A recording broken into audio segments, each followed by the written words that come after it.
Alright guys and gals, wise from your grave. This is a long play and review for Altered Beast on the Amstrad CPC, released by Activision in 1989. And if you're watching this video in the week I released it, then happy Halloween, because this is, well, this year's Halloween video. It's got kind of a horror theme to it, I guess. But what's truly horrific is the frame rate, control lag and scrolling. Now that is truly scary. Pay attention here to the Hit Squad re-release box art, and in particular the apparent quote on the back from Amstrad Action magazine. Years ahead of its time and technically excellent. Really? Well, we'll come back to that later on, methinks. Plus, we'll be taking a look at all the other versions of Altered Beast on all the other systems for comparison, but we'll start off first with a quick look at the arcade coin-op original, just so we can see how the Amstrad conversion fares after. So here we are with the arcade coin-op original, released in June 1988 by Sega.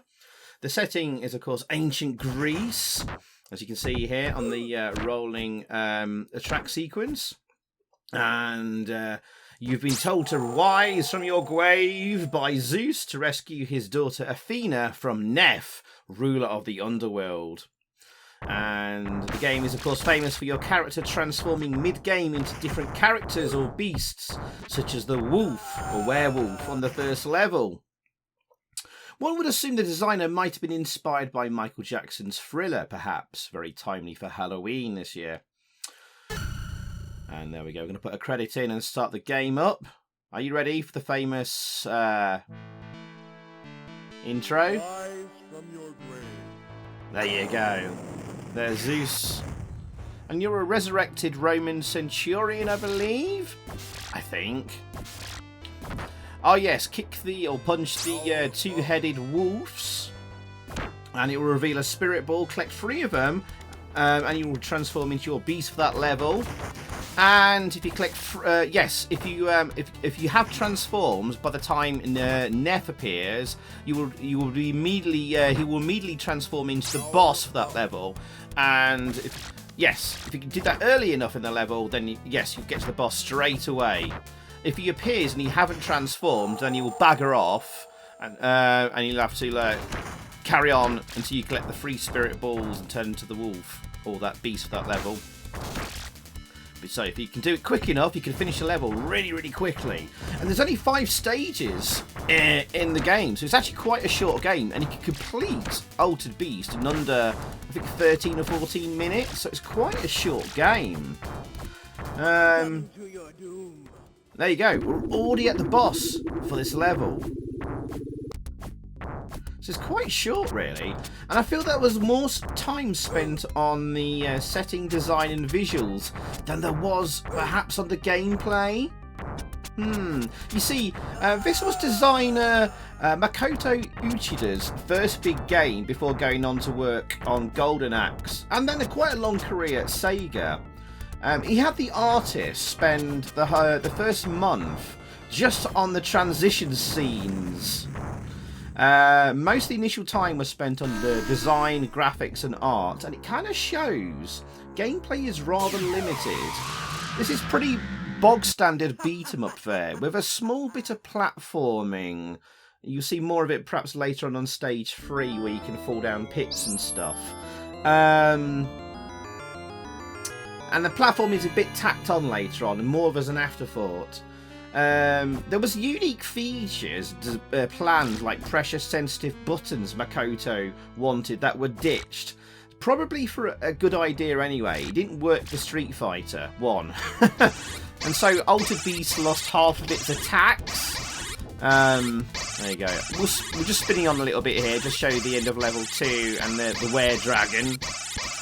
This also ran on the System 16 arcade board, famous for Shinobi, and also for the basis for the design of the Mega Drive and Genesis console.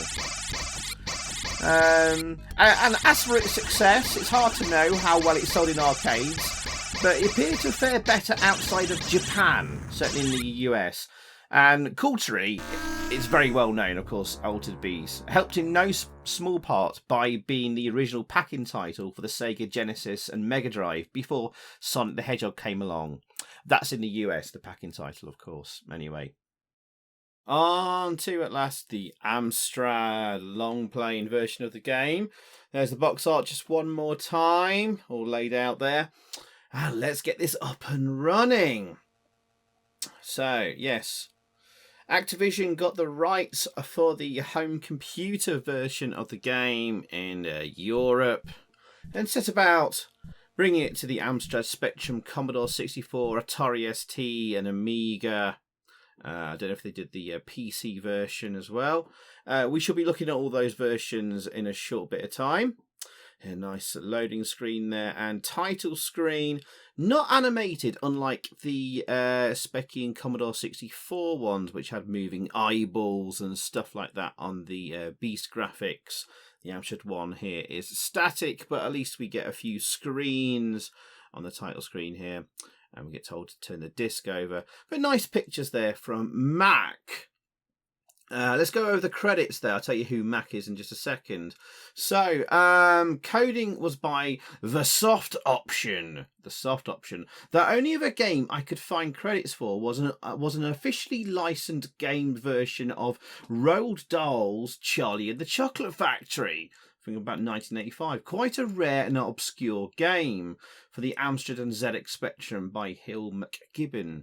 And that's all I could find out about the soft option. So I have no idea who the coder is. I think the coder might be Jazz Austin. Because I went looking at the Spectrum version details. With it being so similar to the Amstrad one. And the Specky website, spectrumcomputing.co.uk, has Jason Austin listed as the coder. And we'll see Jazz at the very top in the high score table. Probably in a second here, as we wait on the title screen here. So it may very well be Jazz. There he is, Jazz at the top of the high score table. Jazz is probably most well known for Rex on the Specky.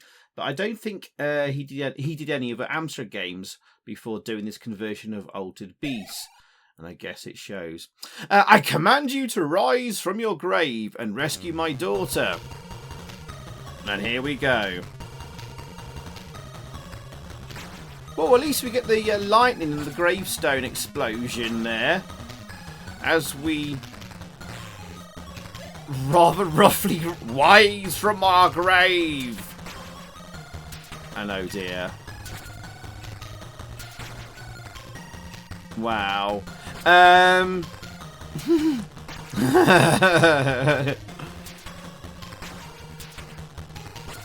Well, it looks like a child has vomited Lego bricks over the screen. And it moves about as swiftly and controls about as lethargically as a Tiger LCD electronic game. Yeah, that's scrolling, moving in chunks. Not sure I would want to call that scrolling, really. The music, though, music's bloody brilliant. Sound effects are pretty good as well. I mean, the sprites are pretty big. There's a few frames of animation. It takes a second or two for the animation cycle to complete on the kick. And the sprites lumber about the screen there. Oh, we've got 3 spirits balls, and we have turned into the wolf. It still kind of looks like the same player sprite, but the head has changed. If you watch carefully there, all that change of the sprite there was the head. It's hard to tell, but we now have a wolf head. But the rest of the body, the arms, legs, and the body is still the same. Oh, here's Neff. He has recognised we have turned into the werewolf, and we can now fight the boss in a very, very small screen. There's not much wiggle room here. So the only way to really defeat the first level boss is to be as far left as possible and do a high jump, which is firing up, and then try and shoot down as many of the heads as possible, leaving you a little bit of room to maybe fire off maybe 1 or 2 fireballs before this boss throws some heads at you.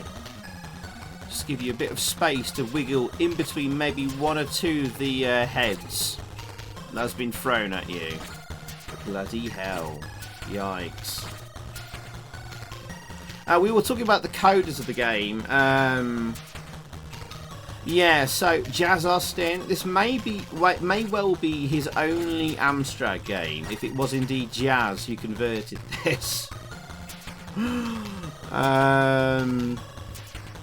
But I don't think he had any other Amstrad games to his name, and I guess it kind of shows. But experience tells me never to assume that it is Jazz doing this.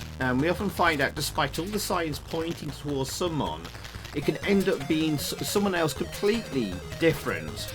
And someone else being shoved the job of converting Alter Beast and going completely uncredited all these years later. But this is such a stupid boss battle. Yeah, I'm getting hit there. With such a small width on the screen.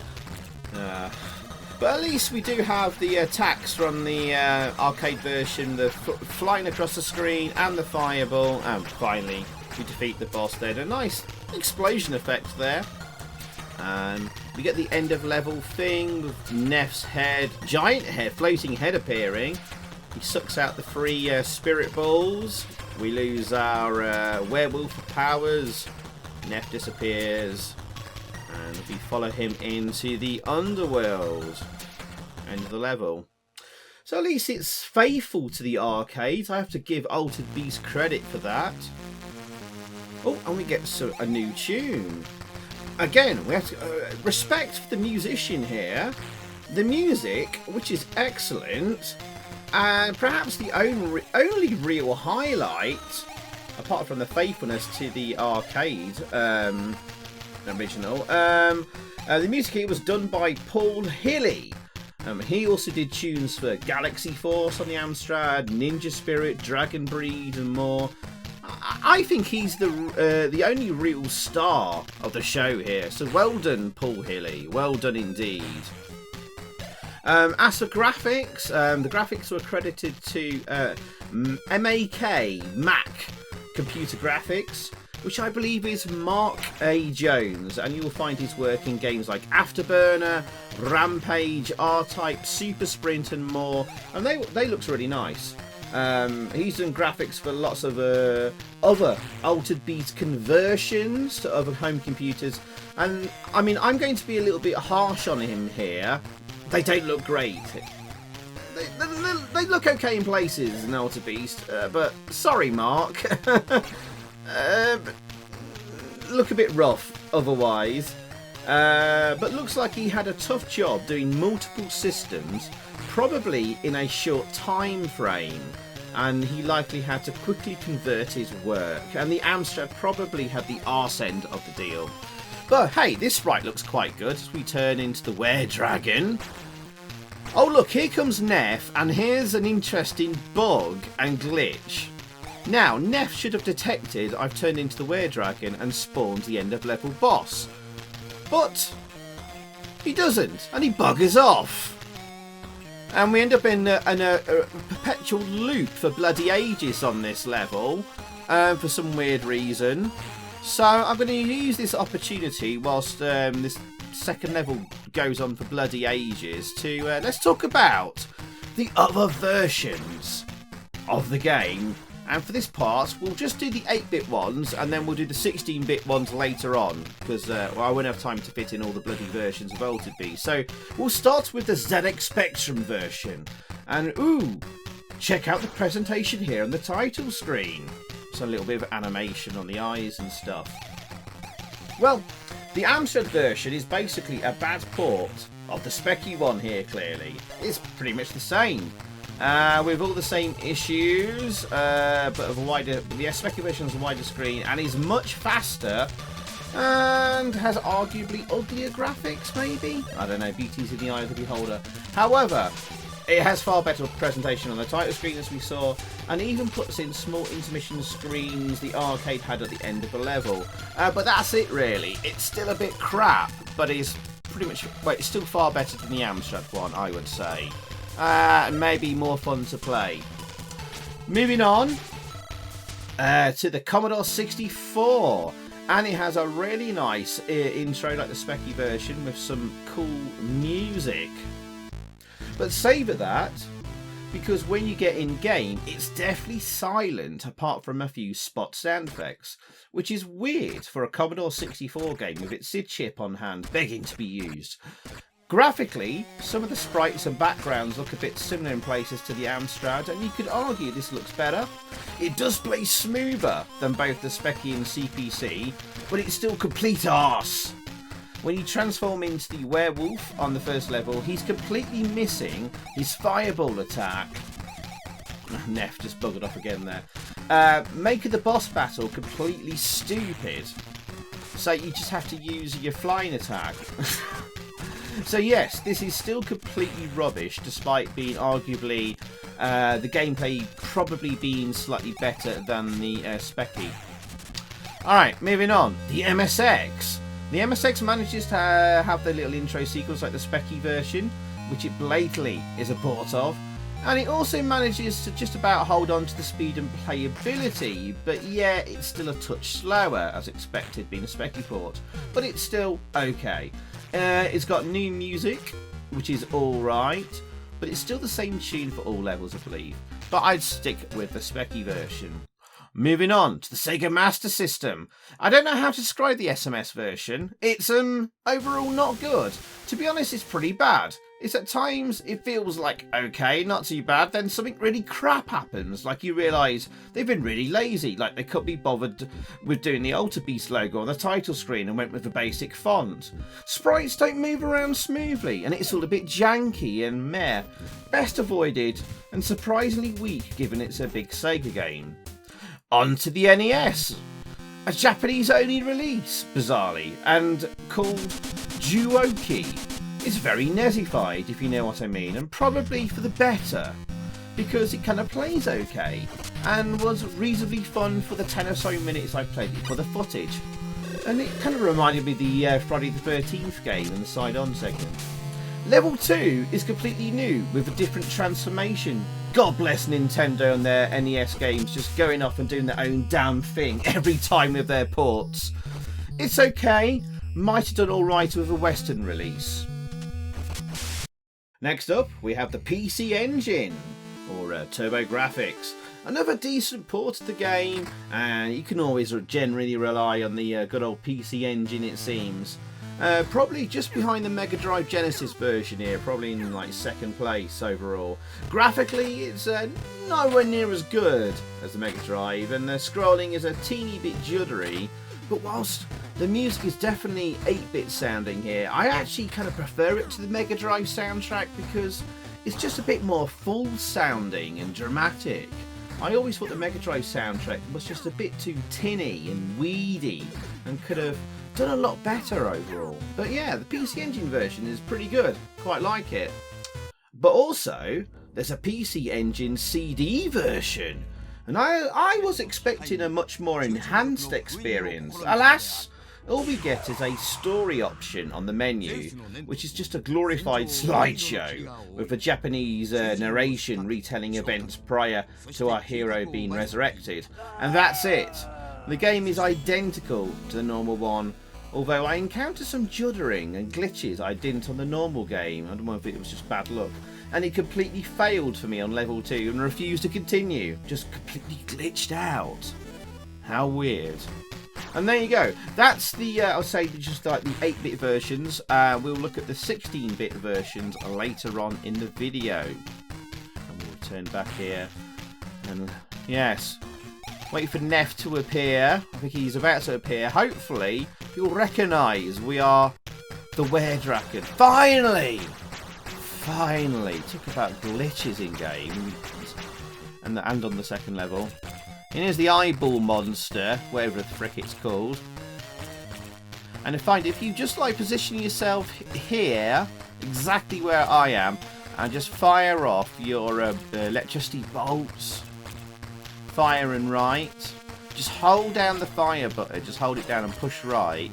And you won't move, but you will fire off your electricity bolts. Due to the lag, the eyeball monster won't be able to do much. Hopefully that will destroy the eyeball it's firing at you there before it reaches you. And you'll also get some hits in on the boss at the same time, and should be easily dispatched. Funny enough, the first level boss is actually the hardest boss in the game. All the other bosses are actually pretty easy to dispatch off. Ironic, really, the first level boss being the hardest, but there you go.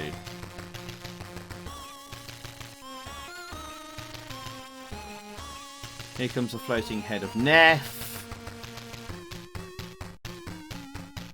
And we'll move on to level 3.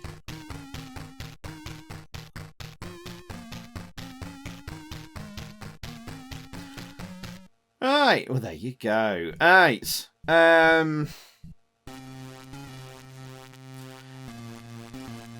Things are really, the difficulty really ramps up here on level 3. Now we're getting multiple enemies.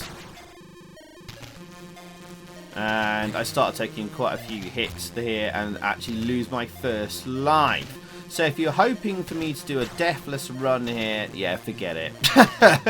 Ain't gonna happen.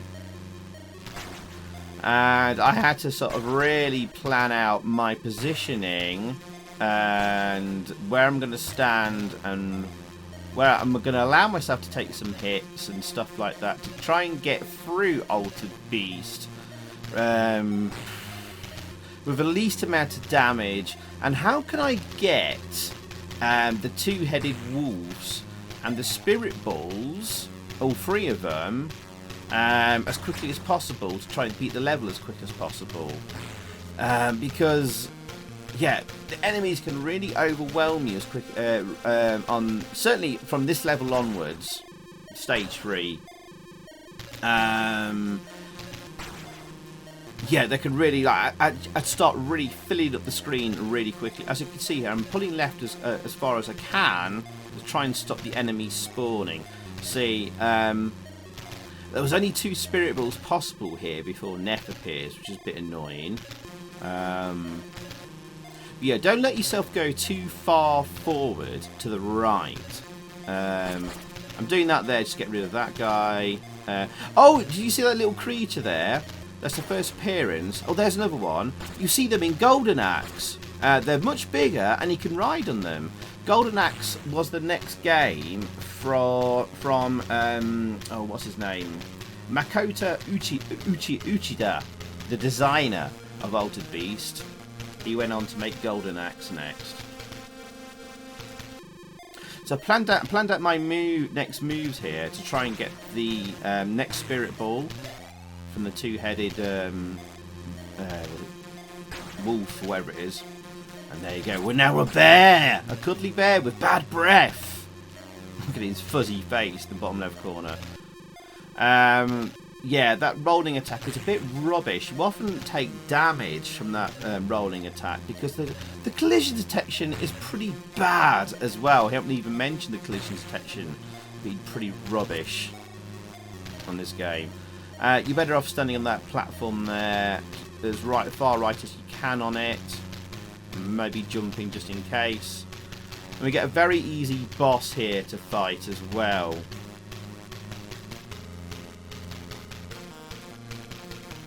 But yeah, I had to replay. I'm going to have to be honest with you guys. From this level onwards, I had to replay stages 3, 4, 5 over and over and over to try and get a decent run without taking too much damage and losing lives. You get overwhelmed by enemies and suddenly just like lose all your energy points and easily just lose 1 life in pretty much one go.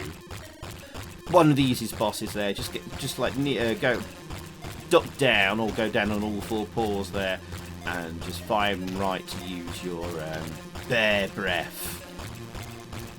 Now in the arcade you had to sort of hit the shell to expose the dragon's head, then jump up and then bash the exposed dragon's head. On the Amstrad version, you don't have to do that. You just have to just like basically smack against the shell of the dragon. And there you go, job done. But as I was saying a few minutes ago, it's at this point in the game from stage 3 onwards where the difficulty really ramps up, and how they do it is just by simply chucking more and more enemies at you, which of course slows the game down even further. Great! But yeah, you're really going to struggle from this point forward, and especially from level 4 as well, where they go absolutely ridiculous. And you can get absolutely swamped with enemies if you allow the screen to start scrolling forward. But you can stop that happening by keeping far left as possible. But you've also got to watch out for enemies from spawning from behind as well, so you've got to be careful about that too. So you're going to ult yourself forward little by little and stop that from happening. So this level's going to really drag on. Although it does have some really fantastic music, I have to say, and it looks quite good actually, this level. But we're going to use this opportunity to go to part 2 of looking at the other versions of Altered Beast, and moving on to the 16-bit versions. And we start off with a disappointing Atari ST version of the game, which has a rubbish tune on the title screen. And in-game, the graphics are okay, but the gameplay is let down by iffy collision detection and rubbish controls. Yes, I know the ST and other versions are hampered by one-button joysticks and one-button controls, but most 8-bit machines managed it better, including the Amstrad. Most times, when you mean to duck punch, you end up doing the useless ducking upwards kick attack. The jump attack seems to be completely missing. I mean, even the Amstrad version had that. When you power up to the werewolf, you have to push right and fire for the fireball attack, which is terrible to do. It makes no sense. And when standing still and press fire, you fly across the screen attack. What? It should be the other way around. And it makes the boss battle an absolute nightmare. And for some bizarre reason, when you lose a life, if you're on the left of the screen, the game often decides to respawn you on the far right of the screen, often in the middle of a bunch of enemies, and you'll then just end up losing another life again. So it's just absolute rubbish. Moving on to the Amiga. Yup, it's an ST port. Poor Amiga fans. You get some better music on the title screen, a funky version of the famous theme, and interestingly, you don't get any music on the first level, but you do get some better quality sound effects. But music kicks in on the second level. Is there any gameplay differences? Well, the Amiga version is slightly wider than the ST, but that's it. So the Amiga is slightly better maybe, but just purely for that, you have a wider screen. Still, 2 quite disappointing ports. Moving on to the PC DOS, and it's an interesting port. We never ever expect much from early PC ports, so go in with low expectations, and yeah, this isn't too bad really. It plays okay. Controls are responsive and fast, although the scrolling moves roughly in steps. Music and sound effects are pretty crap, but for the PC beeper, it's not making me want to tear my ears off. For the early days of the PC, this is decent and one of the better arcade coin-op conversions, but it's still one of the weaker ports, despite being quite faithful. Right, lastly, but not leastly, the Sega Genesis Mega Drive. So this is arguably probably the most well-known and played versions, being the original pack-in title for the Sega Genesis and Mega Drive in the US, before, of course, Sonic the Hedgehog came along. And it's no surprise we have a rolling demo of the gameplay on the title screen, because this would have been shown off in shop displays back in the late 80s. And it's almost arcade perfect. Not quite as graphically and musically vibrant as the coin-op original, but it does add in parallax scrolling. But this is the one that most people fondly remember, and I think has become, you know, quite ingrained in people's memories and became quite culturally fondly remembered, I guess. Whereas I think if it hadn't arrived on the Mega Drive and became a pack-in title, I think we probably would have fairly forgotten about the arcade coin-op and probably these lackluster ports to the home computers and other consoles. But there you go. So yeah, probably the Mega Drive one is probably the best, followed by the PC Engine port. There we go. Of course, there are ports to modern day consoles and phones, Android, iPhone, etc., which I'm not covering here. There was a sequel, Altered Beast Guardians of the Realms for the Game Boy Advance, which was meh, okay, not much to write home about. And there was later a 3D reboot or remake of Altered Beast for the PlayStation 2 in 2005, which was, again, not well received despite being made by Sega. And apparently some of the original team might have been slightly involved in it, apparently. Whether that's true or not, I don't know. Certainly, I don't think the original designer, to remind myself of the name again, Makoto Uchida, I don't think he was involved. I don't know. I tried to find some details on that, but I came blank on that. Anyway, so there you go. That's pretty much the background story of Altered Beast for you. Right, Neff's appeared. God knows what that is meant to be. I think it's supposed to be some kind of crocodile boss. Releasing some fireballs. I think in the arcade version he's supposed to release some kind of like... Oh, there it is. Ah, there we are. Let's get a little pink flying dragon, flying crocodile thing. I don't know. You can't really see it very well there. I killed them very quickly. Just get behind and then use your flying tiger attack. That is one ugly ass tiger thing he turned into at the bottom. You can see there in the bottom left of the screen. Again, it was only the head that morphed onto our body. The rest of the sprite remained the same there. Oh dear. Right. Okay. Fifth and final stage and level. This was a git to beat. So yeah, like the previous level, I had to replay this several times to try and figure out where best to stand. Is it better to go the high route or the low route? And don't go too far forward, and don't let the screen scroll too much and get overwhelmed by enemies. Where's best to stand and take out enemies and all that kind of stuff. And it's just trial and error figuring it out and making notes. It was like planning it out.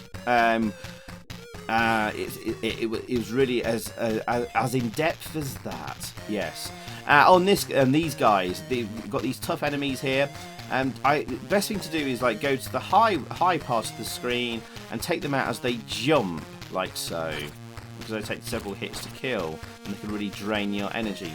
Right, as for magazine reviews, we always look for Amstrad Action review, with it being the main Amstrad magazine of the day. Now remember, at the start of the video we mentioned on the back of the Hit Squad re-release inlay, they quoted their review.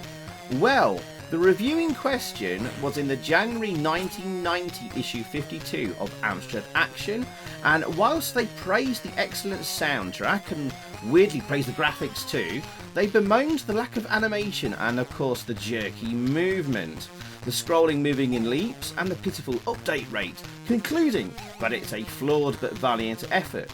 But the second opinion box out was less forgiving, saying that it played like an absolute dog. They rated the graphics at 92%, bloody hell, Sonic's 96%, grab factor 43%, and staying power at 21% with an overall AA rating of 50%. So, doesn't seem like they were a fan of the game then, right? But what part of the review were Ocean looking at then? This part, where it says, years ahead of its time and technically excellent, but cut from some bizarre analogy, meaning the game is rubbish, that I still can't work out what it means regarding Stonehenge or something. But they selectively cut it out, completely out of context, and slapped it on the back of that Hit Squad box re-release. The cheeky buggers at Ocean.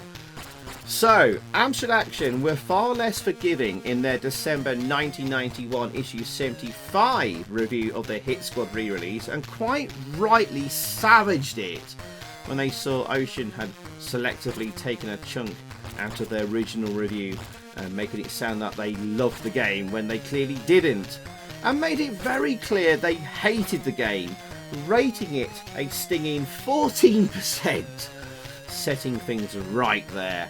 Ouch. As for my review, well, this is absolute werewolf droppings, isn't it? I mean, let's be honest. It's only a step above a Tiger LCD electronic game in terms of responsiveness and playability. Control response is measured in multiples of seconds, and that is not acceptable. It may be colourful, but it looks like a child has vomited Lego bricks over the screen. The scrolling is awful, as is the frame rate.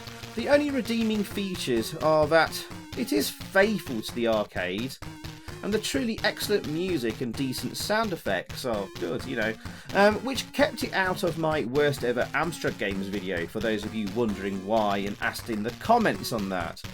To be honest, there are far worse Amstrad games out there, but out of all the conversions of Altered Beast, this is probably the worst of them, I'm sorry to say.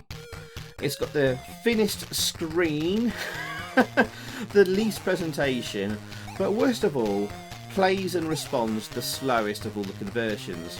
So after long deliberation, I'll have to give this a 4 out of 10, a 45% overall. This is from averaging out my scores for doing the Amstrad Action style graphics, sonics, grab factor and staying power. But what would you score this Amstrad version? Let me know in the comments. I thought we were about to get the final boss battle there. No, I haven't got the final spirit ball. Here we go. There we go. Ah, finally. As we turn into the golden werewolf. All that's changed is my head. Sprite there. This is the strongest. So basically, it's a repeat of the first stage's werewolf. On the Amstrad version. I think we have a slightly different attack on the coin-op original, but basically it's just a repeat of the first stage on the Amstrad one. But yes, yeah, let me know in the comments what score you would give Altered Beast on the Amstrad CPC. Yeah, I'm giving this about a 45%, which I don't know if I'm being generous here or not. I think that my score gets raised up because when I averaged out my ratings for stuff, I gave the music a very, very high score, and that's what dragged it up out of the 10%, 20% range. Because the music here is really good. And we've got different tunes for different stages. I really like stage 4's music on the previous level. That was really cool. And stage 1's rendition of the Altered Beast theme was really good. You can actually cheese enemies if they jump up right into your character sprite. The collision detection is so bad that they jump right into you, like one of those tougher enemies there. I was able to just take him out in like basically one hit. So that's a little tip for you there. A tip for level 2 I didn't mention earlier for stage 2. Don't stay too far back because of the blobs spawning from below, or too far forward because of them spawning from below as well towards the end of the screen. So keep moving left and right constantly if you can, because of them dropping from above. Oh, it's a nightmare on that level. And the ones from above can be kicked to death in one hit if you time it right. That's stage 2 tips there. Here we are on the final boss, and he's like an armoured like rhinoceros, which you can just like cheese with fireballs. He's supposed to be like doing like a charge attack, but he's like so slow even when charging. There you go. So you can just spam him with like your fireballs, and then just like fly through him. And that's fire and back to do your sort of flying attack. That's so stupid there. That's him preparing to do his charge. And just fly through. It's ridiculously easy, as are all the bosses, apart from stage 1 and stage 2. But stage 2 boss with all the eyeballs and stuff, you just need to know the right place to stand, or actually stay still in because you're flying, and that's really, really easy to defeat once you know. Other than that, stage 1's boss is really, really tough. The rest of them are ridiculously easy. So Neff is actually hidden inside of this like rhino boss. Oh, he actually does a flying punch there if you actually get close enough. And once this boss is defeated in the arcade, it's revealed that Neff is inside. Will we actually see this on the Amstrad? Oh, there we go. He's blowing up. Will Neff be revealed to be inside? No. So we don't actually know in the Amstrad version what happens to Neff. Neff is revealed to be inside in the arcade. But a white dove appears. Well, it's yellow in the Amstrad one. And a very yellow looking... what's her name? Athena. We've rescued Athena. I forgot her name there just for a second. And we actually get the cutscene images. They're actually still in the arcade as well. No music there. Little pictures from previous levels. So we actually do get a bit of an ending. It's not much. There you go. Zeus with Athena, and we're still the golden werewolf, and it's all revealed to be a movie apparently, and it's not real. Well, it was never real in the first place. From Sega at the end, and Team Activision in '89. There you go. They're all sharing a beer with each other. There you go. That was Altered Beast on the Amstrad. At least we got a kind of an ending, a little bit of an ending sequence with the golden dove. Let's call it golden, not yellow. The golden dove flies out. Neff is defeated. Athena has been rescued. Zeus is happy, and all is well. There we go. That's Altered Beast on the Amstrad, and a final score from me of 45% overall. And there we go. Name in the high score table. And the last thing we'll show you is we can actually have 2 simultaneous players on the Amstrad version. So we'll show you what it looks like and how it plays with 2 simultaneous players, just to finish off with very quickly. 1 player on joystick, 2nd player on keyboard. Wise from your graves. One last time. But unfortunately, if you have the 2nd player on keyboard, I can't find the key for the attack button for the 2nd player. So it doesn't work very well at all. It still plays like an absolute dog. But thankfully, though, it doesn't actually go any slower. So at least the speed hasn't been reduced any further, which is a good thing. There you go. That's Altered Beast on the Amstrad. And if you want to see more videos from myself and want to consider supporting me, please consider doing so on Patreon. And those of you who are already patrons and members of the Am Squad, you will soon receive basically the full screen, longer footage of all the other versions of Altered Beast in an extended format, in full screen of all the other versions from the ZX Spectrum, Commodore 64, MSX, Sega Master System, NES, PC Engine CD, Atari ST, Amiga, PC DOS, and Sega Genesis Mega Drive. You'll get an exclusive video, full screen, and extended footage very, very soon. So thank you for existing Patreons and AmSquad members for supporting me there. Alright, so thank you very, very much for watching. I hope you enjoyed. Happy Halloween if you're watching this on the day of release and week of release.